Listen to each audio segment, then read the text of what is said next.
As we have been for the last few days, talking to some of the youth that are participating in the elections this year. Today marks 20 days to the country's national and provincial elections. And according to the Independent Electoral Commission, that's the IEC, 15 candidates from 8 political parties participating in the elections are 18 years old and also first-time voters. 9 are female and 6 are male. Also, of the 27.79 million voters registered, 11.7 million voters represent persons in the age group 18 to 39 years. So this morning we continue that focus of ours on South Africa's youth and voting. We're joined by young South Africans who will, for the very first time, cast their vote on the 29th of May. Let me introduce you to them. Amahle Gancho, she is 22 years old, a student at the University of Cape Town. And we've got Qinile Jessica Cindy. She's 26 years old and a founder of the Young Proud Lesbian Legacy Campaign. And we're joined by Iyedi Mashifane, 20 years old, and the chief convener of Young Woke Voter. Ladies, what a pleasure to have you here on the program, and welcome. Hi, thank you so much. Hello. Awesome, so nice. Qinile, we haven't tested, so it's the first time I'm saying good morning to you as well. Nice to have you on the program. Good morning, and how are you, ma'am? Thank you so much for having me. Such a pleasure. We're so happy to have you. All right, so let's get into it, because this is it's a conversation that I want you to lead, as opposed to me leading it, because I'm sort of not in your age group anymore. I've voted a few times, so I'm just so interested to know how you guys are feeling, where you're at the moment. So let's begin. I'm just going to start with you, Iyedi, if I may. You're my first one. Talk to me about how you're feeling about going out and voting for the very first time. What are some of the emotions you're going through? Thank you for this opportunity. I'm very excited to be voting for the first time in the national and provincial elections. I've grown up being a person who's very enthusiastic about politics, so to know that finally my voice can actually make a difference in the way our country is governed and how things how systems are going to be affected. It's exciting to know that there is significance in being a South African at this time. Yes. Lovely. Well, I like that. I like the way you've put it. Amahle, let me ask you the same thing. How are you feeling ahead of your first vote? I mean, I don't even know what to expect, Leanne. I'm like, must I write an X? Do I write a tick? I'm like completely, I'm so clueless. But I'm super excited. Similar to what Iyedi said, that it's an opportunity. I get to, have an impact. I get to even vote. Like, that's exciting.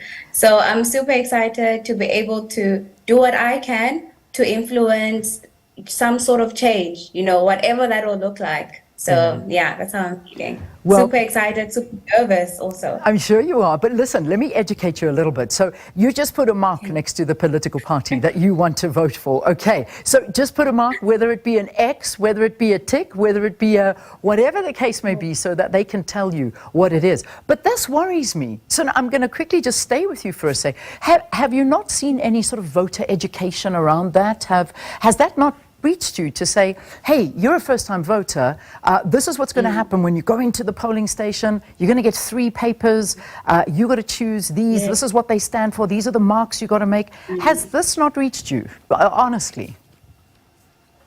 I mean, I'd say that I know that there was an information system when I went to Home Affairs. I went to Home Affairs like sometime, and so I remember that there were people from the IEC going around and just letting us know that I think we'll even have a third ballot paper now. Is it regional? But we'll have a third ballot paper.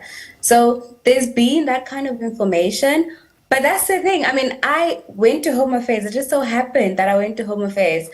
So I'm thinking, what about the other people? So I don't think there's enough education regarding the elections, regarding the voting processes. I mean, at least as a law student, I think I have like relatively more education than my other peers, other people doing other degrees. Yeah. I think that's an important point, and I hope the IEC are listening. I hope people are listening to. No, it's people are listening. I thought I'd just let you know that this is people are listening to you, and that's what's so nice about it. You got a big spot there, Mahle. So and so do all of you. Qinile, is it? Would you like me to call you Qinile or Jessica? Which one would you prefer? I prefer Jessica. Fantastic. I got you. I wasn't too sure which one. Jessica, how are you feeling? I need to ask you, if I'm not mistaken, you are 26, is that correct? 26 years of age? Yes, ma'am. I'm 26. Is this your first time voting, or have you voted before? I've never voted before. This is my first time voting. This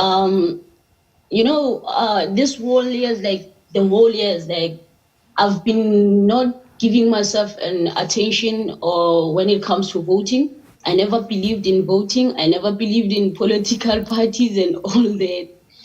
But this year I decided to see the importance of voting as a young leader, the importance of raising your voice, because I know my vote is my voice. So this year I just decided, no, man, let me just swallow my pride and try to shift my mind on other things and focus in this elections of 2024. Yeah. So let me stay with you for a little bit. Jessica, why? Because that, and perhaps you hold the key and the answer as to why so many of the youth are despondent and they don't want to participate in elections. They don't want to go there. What was holding you back? Why did you feel, this is not for me, I'm not interested? But now you've changed your way of thinking. Perhaps you want to take us to that moment of why you refused to go out and vote at one point. I was like, every time these people, they want us to vote, but they are doing nothing. Like, our youth is doomed. Like, our South African youth is doomed. And then why do they keep on saying we should vote, but at the very same time, after voting, we don't see any changes? Now they are mobilizing for young people to vote, but our youth, they lack knowledge when it comes to this thing of voting, because it seems like the government, whenever we start voting and then they win and then they mind themselves and they lose focus on why did we vote for them. And then I think they forget us as we are voters. And then I was like, I'm not going to vote. I will never. These people are fooling us. Every time we have to vote, but no changes. It's problems after problems. Our youth, the teenage pregnancies, unemployment rate, like, it's high. And then why? Because this voting thing doesn't make any difference in our lives. Yeah. So that is why I never voted before. So that was on my mind. That's and one can't blame you, because that is the reality and the lived reality of so many young people in this country. Where was the moment that you decided, that's it, I am going to vote, and in fact my vote is going to make a difference? When did it change in your mind? I can say Ahmed Kathrada Foundation, AKF Foundation, they were able to grab my attention, and they were able to shift my mind on negativity that I had about votings and all that. Ne? And then they grabbed my attention and then educated me how it's so important for a leader to vote. How is it important for us to raise our voice? And for us to raise our voice, it's going to be through our votes. So that's when I started to say, no, okay, now I understand. Okay, now I follow. Okay, now I'm going to do this. It was this year. Fantastic. Love that. So now that I've got your story, Jessica, I think it was important that was a nice foundation for a lot of the conversation that's going to follow, because Ayedi, for you in fact, as I mentioned in the introduction, you've got an organization that you run in Soweto. It's called a Young Woke Voters, and this educates people about the importance of voting. You listen to Jessica. Are these the stories that you hear all the time from the youth saying, why? What difference does it make? Why must I go there? I don't feel it's going to even matter whether I pitch up or not. Ayedi, this is for you. So I just wanted to clarify, sorry. So the events that we are running is called Young Woke Voters. However, the NPO that is actually running Young Woke Voters is called Pan A Young Leaders. And that stands for Pan-African, but also A class. Hence we say Pan A Young Leaders. You know, Jessica's story is definitely not a unique story.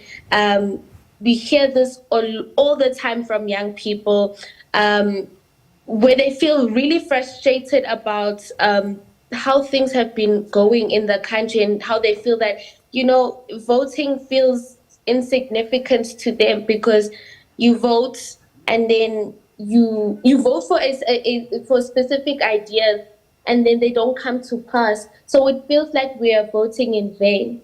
And, you know, we really have to encourage young people to understand that you cannot make a difference if you're voting for the same people. You know, that's what insanity is, right? To be doing the same thing all the time and expecting different results.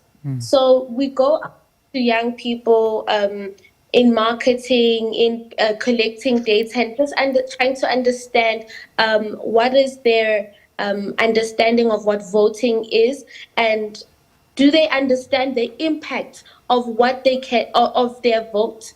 You know, we've also heard young people just tell us that they don't feel interested in voting because that's not for their age group, that's for older people. And I think for me, I was really blessed in the sense that every single time my mother went to vote, I would go with her. To an extent where I would even ask, can you please put the mark on my thumb too? And it wasn't allowed.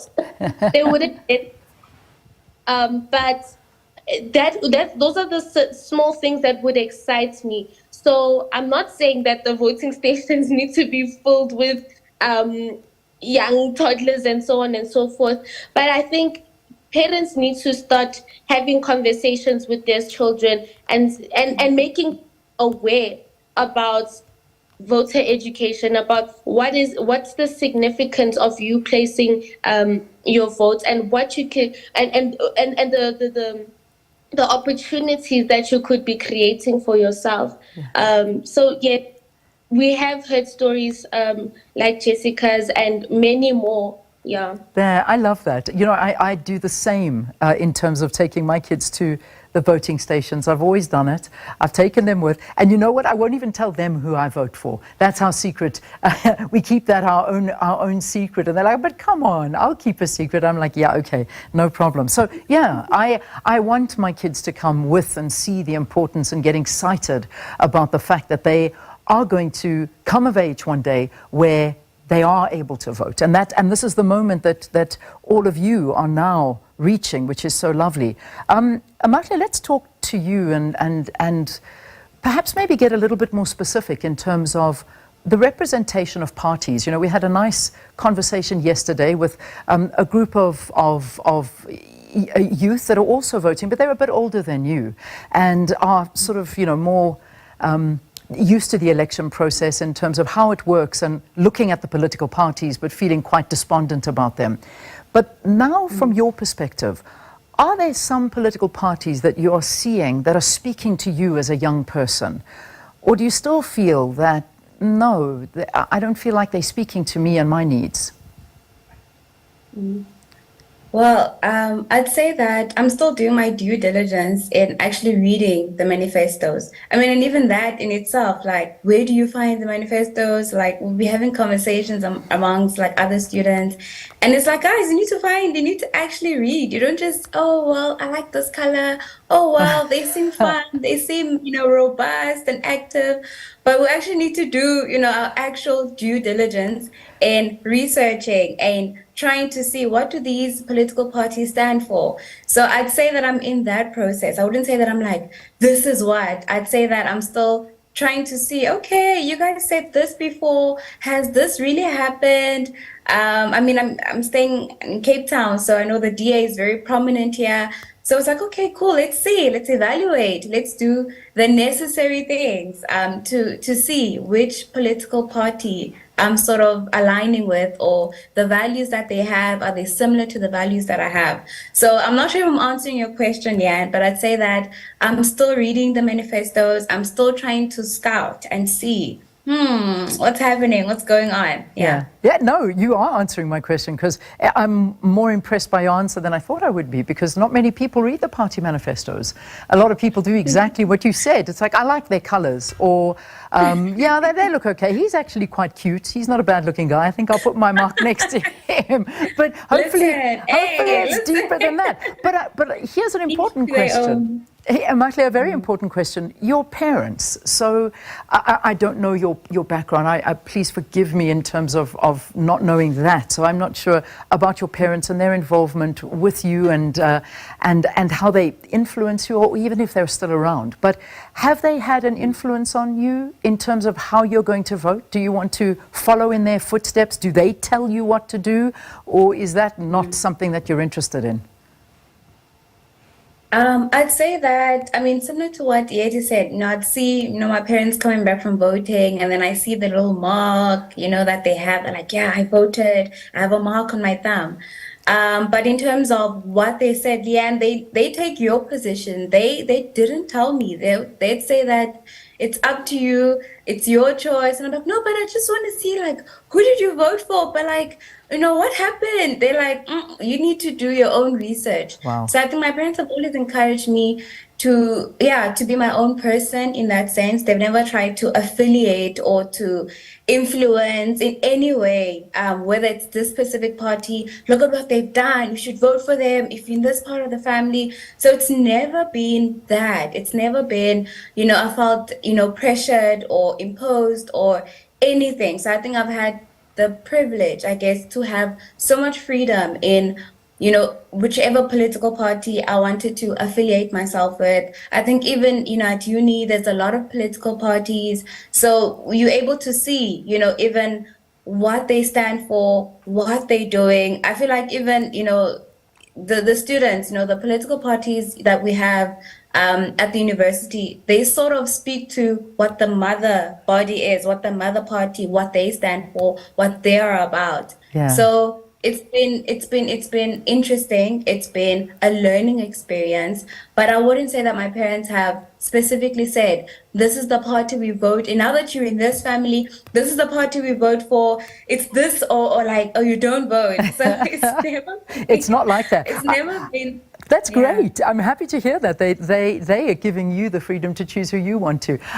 We seem to have lost Jessica. Hopefully we'll get her back in. But Yeti, the same to you. In terms of your parents' influence, because I know there's two versions of stories, because there are obviously some families that will try and convince their children, you have to vote, this is how we've always done it, exactly as you put it, Makhle. But Yeti, your family, I mean, do you also have that freedom of choice in your family? Do you sometimes get frustrated by the older voter that keeps doing the same thing and expecting a different outcome, as one of you so brightly put it, saying that you're going to get the same outcome if you keep doing the same thing? What about you, your influence within your family, does that affect you? So interestingly enough, when I was younger, we would have conversations about, who are we voting for? Just at the dinner table, just to kind of grasp where people are leaning towards, who people are leaning towards. But the older I get, the more this conversation is now very neutral. We just speak about the politics in general, but we don't disclose who we're voting for. So it's fun in that sense, because then you'll hear people's political views and hear, okay, you aligning with this, you didn't appreciate this, okay, she's probably voting for this person. But we definitely we don't go around saying, okay, this is who I'm voting for. Well, not in the house, but yeah. Good. Okay. So again, both of you, freedom of choice here. So when you look at some of the political parties and, you see those posters, Yeri, I'm going to ask this to you because I think I already got Mahle's views on it. Are there parties that speak to you, that really resonate with you to say, wow, these guys are addressing, and they are saying they're addressing those issues that are affecting me as the youth? Absolutely. Even in this endeavor of putting together young woke voters, we've learned a lot from, attending the different events. I find that a lot of young people don't have the opportunity or the time, rather, to be going around and, going to every single manifesto launch or going to every single campaign, this, that, and the fourth. So for us young woke voters, what we try to do is collect the data, if I could put it that way, and then provide a platform for young people grasp and understand, okay, this is what this candidate stands for. This is what an independent is. This is what a political party is. And, for us, it's been important for us to address the redefined idea of voters' confidence. So how usually it's, oh no, confidence is in secret, but what we've realized now is that voters' confidence with our generation has been I want to be assertive and understanding of who I am voting for. Yeah. So in us just helping people feel that, what, it's not a problem if you don't know who you are voting for. You need to take the necessary measures, as Amahle has said, to get the information, because and educate yourself. We say, yeah, exactly. It's because important. like we say, nobody's going to just download all the information into your mindsets. So with you need us, to do the work, which is important. I'm sorry to cut you in there, but we'd lost Jessica for a while, and I've got her back. I can actually see, and we're about to get into the news time. So Jessica, I'm going to leave this final word with you. We've been talking about just in terms of, are there parties that speak to you finally, because you were a very apathetic voter, but now you're going there. Are there because you obviously are a very proud lesbian. You are the founder of the Proud Lesbian Legacy campaign in a youth development. So talk to us about that. Are there parties that speak to your needs and wants that has now sort of helped you decide as to who you're going to vote for? Not that I want to know who you're voting for, but just in terms of that decision. Thank you so much. Many of them, they've been talking to me, trying to convince me, we're going to do this and that, we're going to help you and build this and that. But then, what I've realized is that these people, it seems like now they are recruiting us for their own benefit, you understand? I was saying these people, they are grabbing our attention in short time.